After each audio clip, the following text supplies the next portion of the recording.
નર્મદા આપ જિલ્લા પ્રમુખ નિરંજન વસાવા પર બુટલેગરોનો જીવલેણ હુમલો. આપના ધારાસભ્ય ચૈતર વસાવાની તીવ્ર પ્રતિક્રિયા.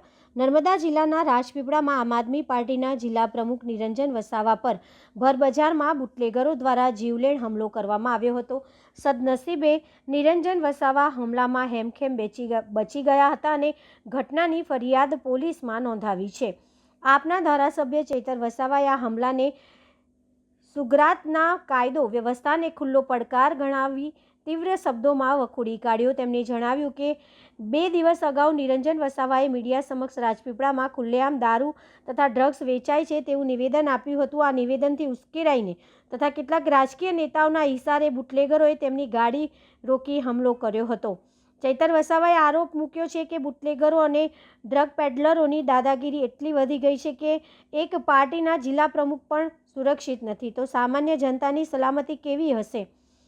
તેમણે માંગ કરી છે કે હુમલો કરનાર બુટલેગરો પર કડકમાં કડક કાર્યવાહી કરવી જોઈએ, તેમના હથિયારો અને વાહનો જપ્ત કરવા જોઈએ અને ભૂતકાળની તમામ FIRના આધારે લિસ્ટેડ બુટલેગરો વિરુદ્ધ તાત્કાલિક તડીપાર અથવા પાસા હેઠળ કાર્યવાહી કરવી જોઈએ.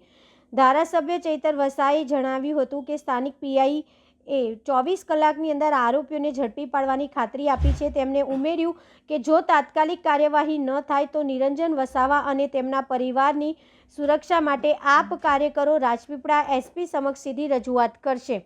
ઘટનાએ જિલ્લામાં કાયદો વ્યવસ્થાને લઈને ગંભીર સવાલો ઊભા કર્યા છે અને સ્થાનિક સ્તરે રાજકીય ગરમાવો વધી ગયો છે. 2 દિવસ અગાઉ આમ આદમી પાર્ટીના પ્રમુખ નિરંજનભાઈ વસાવાએ રાજપીપળામાં ખુલ્લેઆમ દારૂ અને ડ્રગ વેચાય છે એવી એમણે મીડિયામાં સ્ટેટમેન્ટ આપ્યું હતું, જેના કારણે બુટલેગરો ઉશ્કેરાઈ જઈને કેટલાક રાજકીય નેતાઓના ઇશારે એમણે આજે ભર બજારમાં નિરંજનભાઈની ગાડી રોકીને એમના પર જીવલેણ હુમલો કર્યો હતો અને એ હુમલામાં નિરંજનભાઈ જેમ કેમ બચી ગયા અને પોલીસ સ્ટેશને પહોંચીને એમણે ફરિયાદ નોંધાવી છે. ત્યારે આજે બુટલેગરોની જે દાદાગીરી છે અને ડ્રગ પેડલરોની જે દાદાગીરી છે કે એક જિલ્લા પ્રમુખ પણ આજે સુરક્ષિત નથી, ત્યારે સામાન્ય જનતાની તો શું વાત થાય?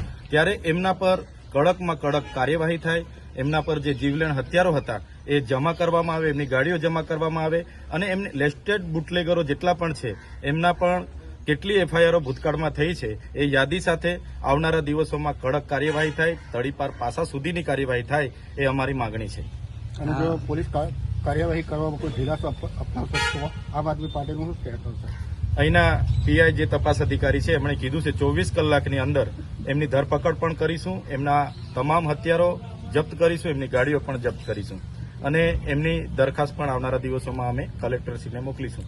જો આમ નહીં થશે તો અમે બધા જ લોકો નિરંજનભાઈ એમના પરિવારની સુરક્ષા માટે રાજપીપળામાં ભેગા થઈશું, SP કચેરીએ જઈશું અને SP સાહેબને વિનંતી કરીને એમના પર કડકમાં કડક કાયદેસરની કાર્યવાહી થાય એવી અમે માંગ કરીશું.